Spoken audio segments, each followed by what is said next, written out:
Good morning po mga kamamates dyan. Magsama nyo ako, magluto po tayo ng binagoongan. Pork binagoongan, yan. Nag-crave po ako ng pork binagoongan. Yan, mainit na po yung ating mantika. So, lagay na po natin yung ating sibuyas. Sunod natin yung bawang.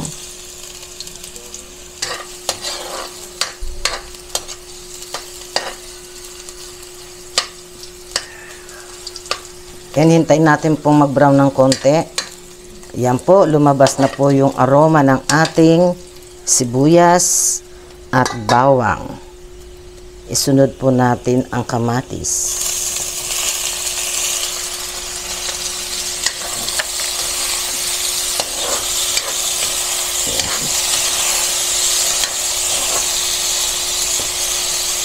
Hintayin po natin madurog ng konti yung ating kamatis.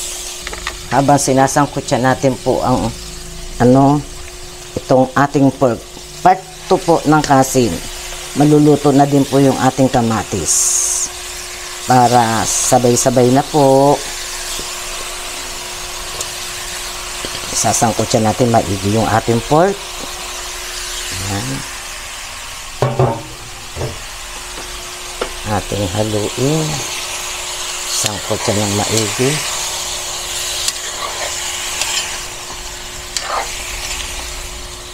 Hintayin po natin pumula, mag-brown yung ating pork.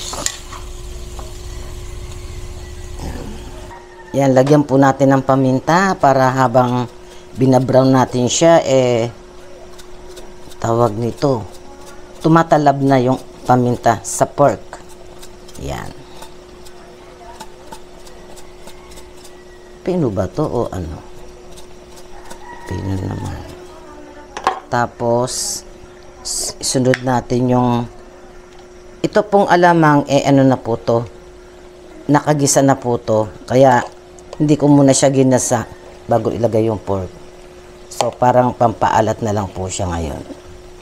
Ito pong alamang na to matabang, so kahit damihan natin ng anong lagay hindi po yan aalat. Yan, haluin po natin siya uli muna.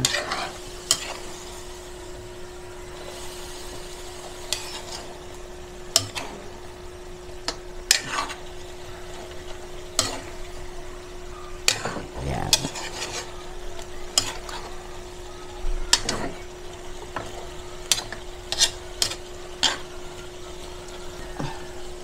Lagyan na po natin siya ng pinakasabaw niya. Yan. So, ating tatakpan at ating palambutin. Yan.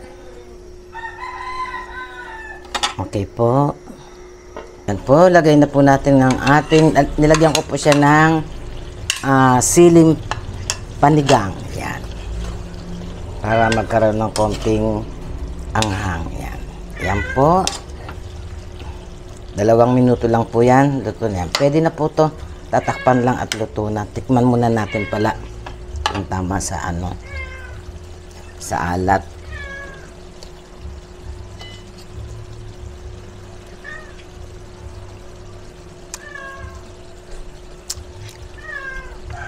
Sarap. Yummy, yummy. Pwede na po yan. Luto na. Hello po, ito po ang ating niluto. Ayan. Hinaluan ko ng manggang hilaw po kasi since na may alamang po yan, sasawsaw ko po yung manggang hilaw sa alamang. Masarap.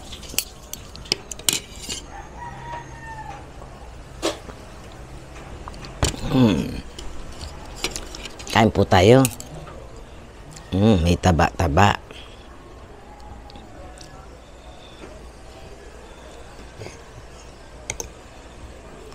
Yan.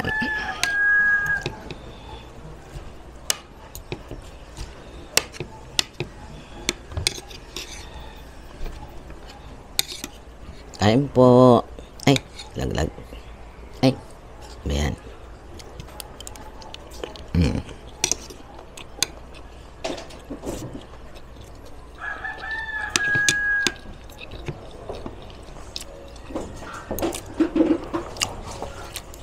Sakto lang ang anghang.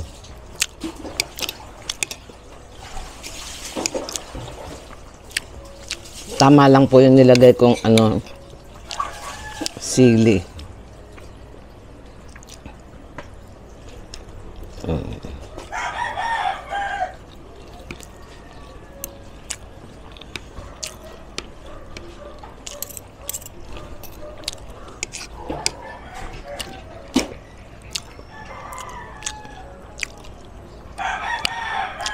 Ang init ng panahon.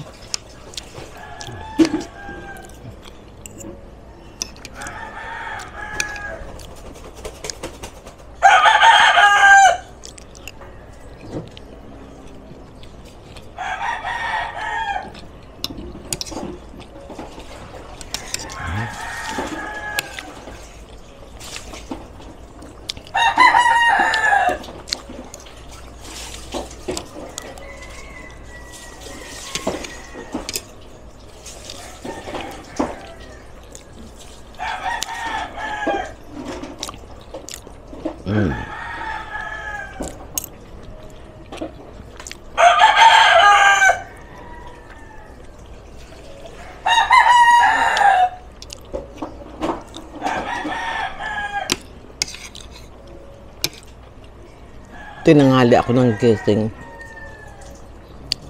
Magwa 1 o'clock na yata kami nakauwi kagabi dahil nakipaglamay po ako. Namayapa po kasi yung aming ex-barangay captain na si Mario Cahape, si Kong Mario Cahape. Condolence po sa pamilya, sa buong pamilya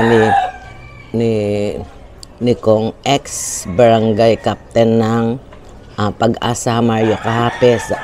Condolence po sa inyo lahat at kay yung anak niya ngayon, siya naman po nakaupo na namumuno sa bilang kapitan barangay ng aming barangay Pag-asa, si Daniel Cahape. Nakikiramay po kami sa buong pamilya niya. Ayan.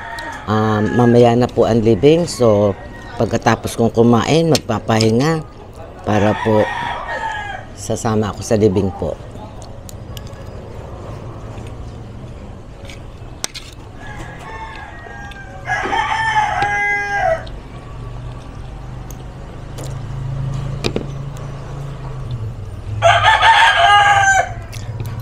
Naalala ko noon si ex barangay captain ng Pag-asa na si Mario Cahape, yung namayapa, very po siya, hospitable. Yan, hospitable. Alam mo yung gusto ko yung ugali niya, yung bang pag pumunta ka sa bahay nila, alukan ka kaagad ng kape. Ako coffee lover po ako kasi.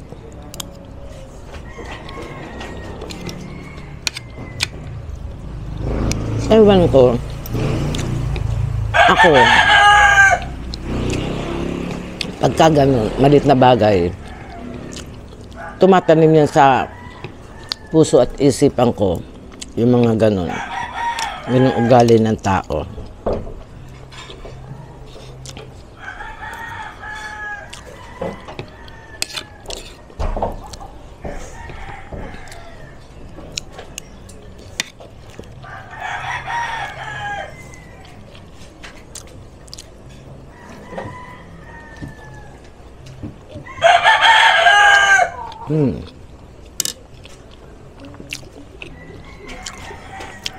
Ito lang, mangga lang, ulam na eh. May alamang.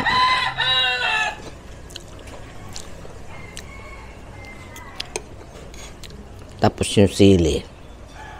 Ayan.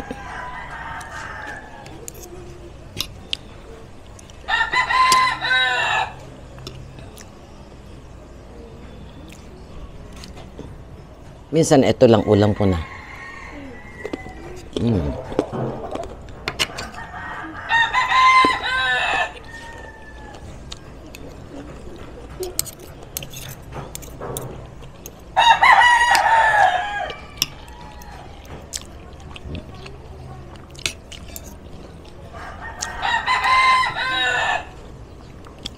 Walang kaasim-asim.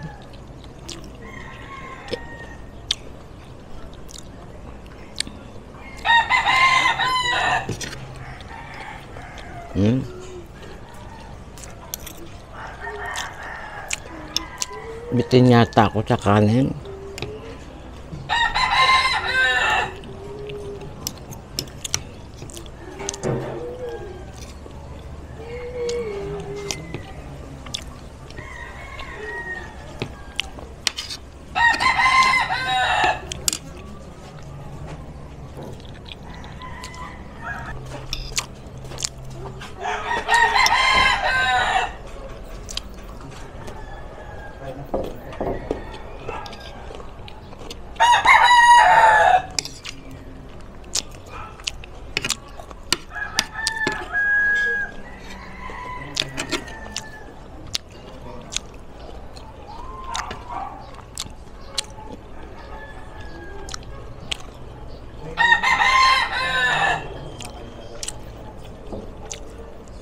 Sa rice.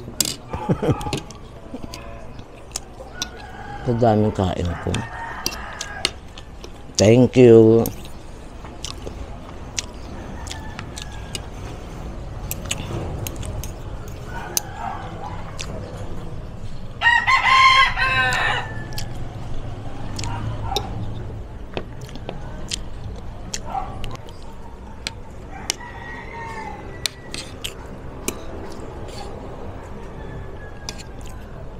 Sarap. Sarap ng mangga. Walang kaasim-asim tong mangga na to.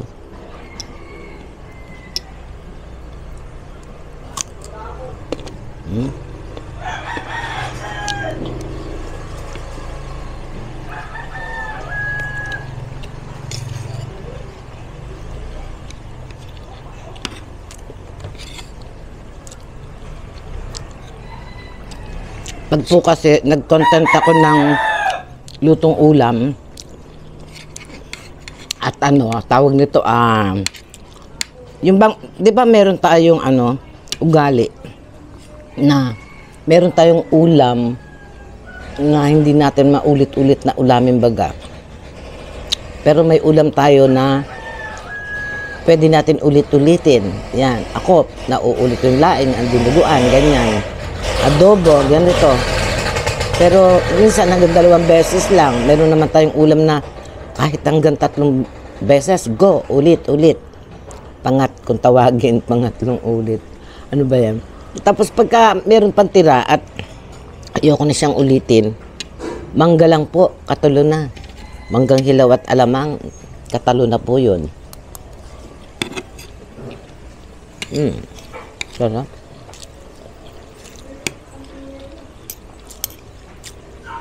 Yung sili, oh.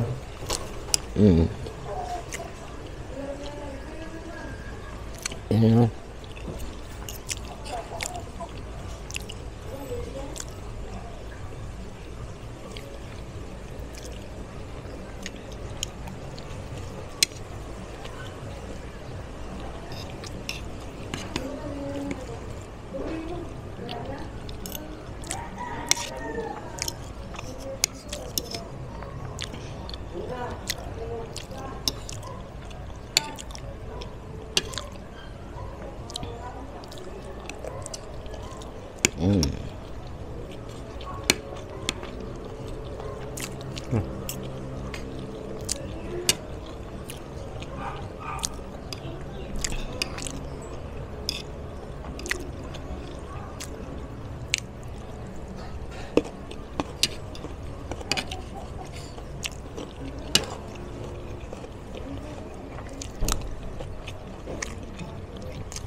Kakagana.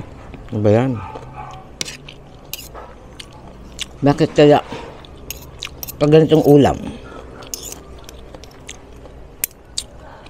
mapapa-underrice ka talaga?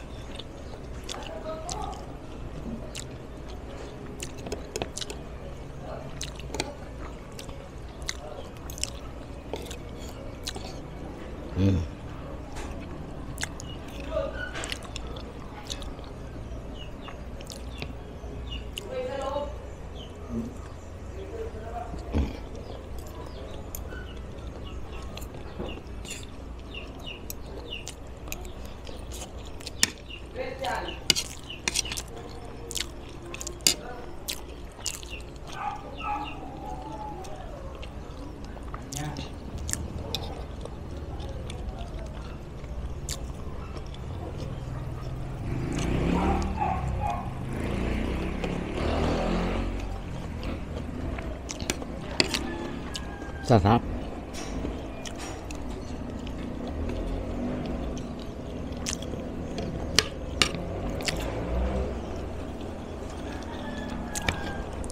Yung ganitong klaseng ulam, malakas sa kanin. Siguro, nakakapagpagana yung yung anghang.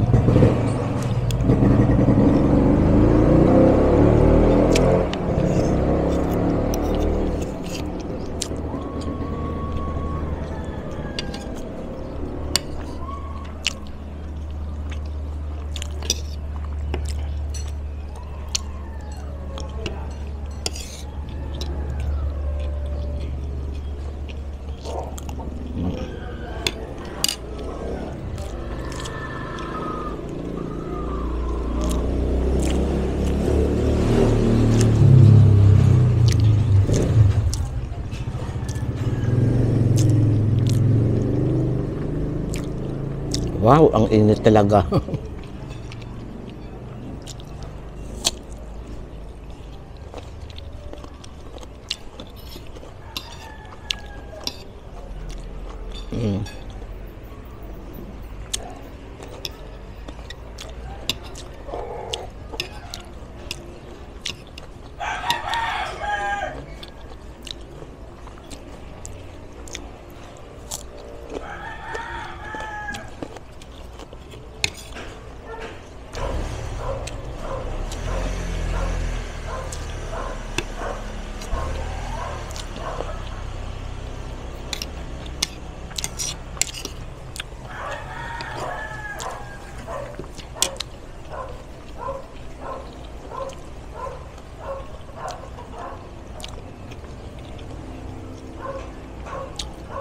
Nga pala, doon po, kung meron man po tayong subscribers na taga Davao, yan, at nakikiramay po kami sa inyo, yan.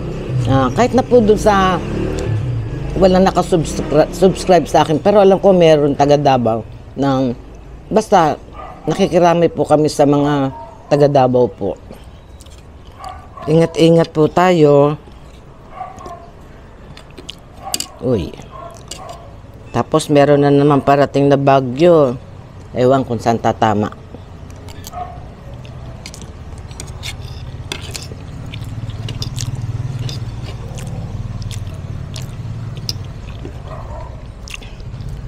Dito pa naman sa amin, gilid ng bundok. Yung lugar namin na to, pag ganyan yan. Bundok. Tapos andito kami. Sa gilid, sa ibaba. Hindi naman siya masyadong mataas. Pero talagang, siya, bundok siya na may pagka, mataas ang pagka-elevated niya.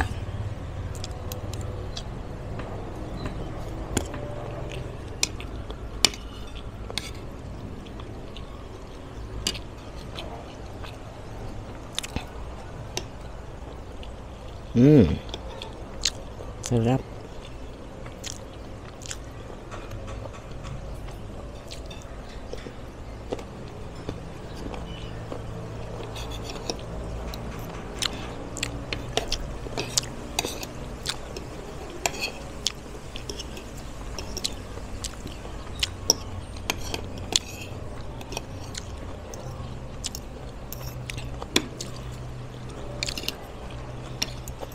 Namo, karne meron pa.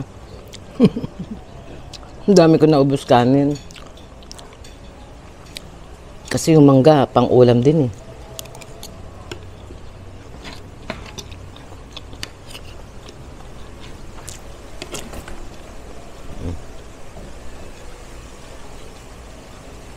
Lakas ng hangin. Mainit buti, may hangin. Kahit pa paano kung walang hangin, napakainit po. Sobra.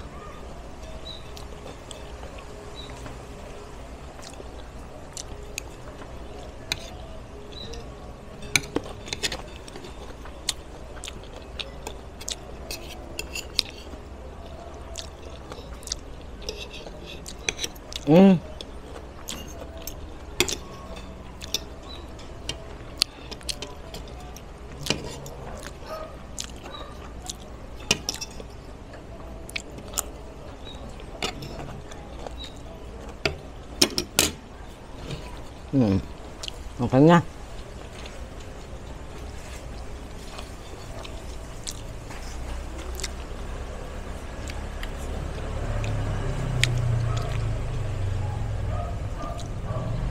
Yun nga palang kaibigan kong taga Antipolo. Kaibigan ko, kumari ko, yan. Huwag kang mag-alala. At kasi siguro, yung nabalitaan niya yung tungkol sa Mindanao, siguro sa TV, nag-lunch niya yung dinalupihan. Hindi po yung lugar namin. Si Tesdu, yan, Marites Du. Hindi namin lugar yon, Mindanao yon. Siguro hindi mo nabasa yung Mindanao. Ang amin, dinalupihan Bataan. Kasi nag-worry siya, binaha daw kami. Nagtaka ako sa sarili ko, hindi ko naman agad na basa din yung tungkol sa Mindanao na landslide, gano'n, na nagbaha, gano'n kasi more on YouTube ako gano'n. Lagi kong pinapanood yung mga YouTuber, yan. Ang dami kong YouTuber na pinapanood, yan. Mga avid viewer nila ako. Yan. So, minsan, bihiraan ako makapag-Facebook. Minsan, bubuksan ko ang Facebook ko, pero maraming nalalaktawan. Tiyempo lang na may makita ako na dapat ako mag-likes, mag-heart, or mag-comment. Yun, minsan natitiyempo lang. Pero usually talagang nalalagpasan, gano'n. Tapos yun na nga. Salamat sa pag-aalala mo, Maricoy. Salamat. Ayan, hanggang dito na lamang po. Tulad ng sinabi ko, ingat-ingat po tayong lahat. Lalo na yun sa Mindanao, nakikiramay po ako sa mga taga Mindanao na nawala ng pamilya po. Tsaka nawala ng bahay, na natabunan ng landslide po. Ayan po, maraming salamat po sa inyo lahat. God bless!